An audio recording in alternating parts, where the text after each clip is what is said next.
In a motion that was quickly shot down by the appellate division in the state of New York this week, Donald Trump was forced to admit to the court that he does not, in fact, have the money to pay the bond to be able to appeal the verdict against him by Judge Arthur Engoron. Now, what's interesting about this story is that earlier in the week, when Donald Trump's lawyers filed that motion to appeal on Monday, I mentioned the fact that there was no indication that he had actually put up the money in a bond, which he is required to put $455 million in a secured bond. In case he loses the appeal, it immediately goes to the state. But I mentioned on Monday, I was like, he didn't put the money up, so he can't actually technically appeal this ruling yet.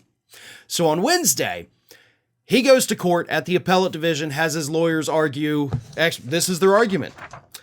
In the absence of a stay on the terms herein outlined, properties would likely need to be sold to raise capital under exigent circumstances, and there would be no way to recover any property sold following a successful appeal and no means to recover the resulting financial losses.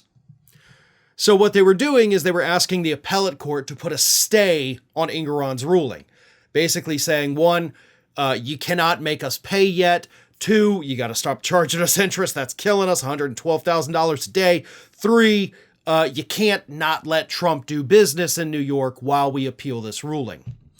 And the appellate court said, no, we're not going to do that. I'll tell you what, though, the appellate court said, we'll let him keep doing business. Okay, we're not going to enforce that part of the ruling that bars him from doing business in the city of New York, the state of New York, for 3 years till after the appeal is finished. So he can keep doing business in New York. And you know what else the appellate court said? If he needs cash to pay this bond, he can always take out a loan from the banks, right? Now that to me, that was ice cold, folks. The court basically told him like, yeah, you know all those people you just defrauded? Why don't you go ask them for some money? That is harsh. I don't know if the court meant it that way, but damn, that's cold, folks. Like, oh yeah, all those people you defrauded, why don't you see if they'll loan you money? You keep telling us on social media that there were no victims, the banks got paid and they were happy. Why don't you go see how happy they are now? God, I love it. But Donald Trump did, of course, make his counter proposal. He said, I'm not going to give you $455 million, but instead, what if I give you less than a quarter of that? And what if I just pay you $100 million, huh? Would that work?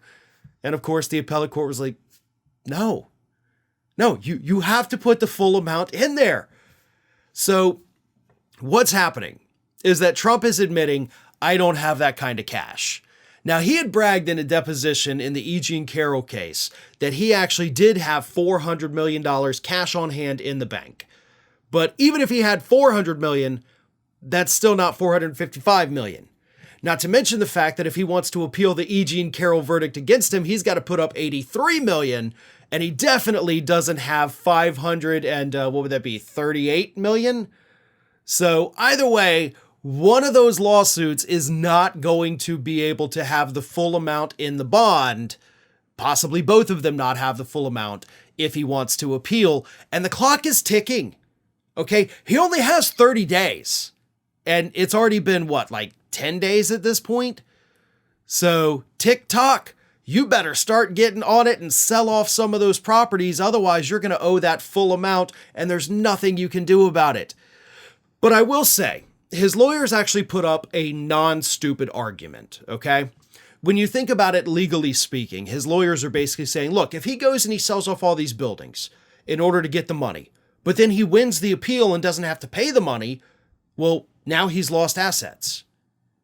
Except the counter argument to that, which of course is what the court bought into, is that he may not have the assets, but he has their value.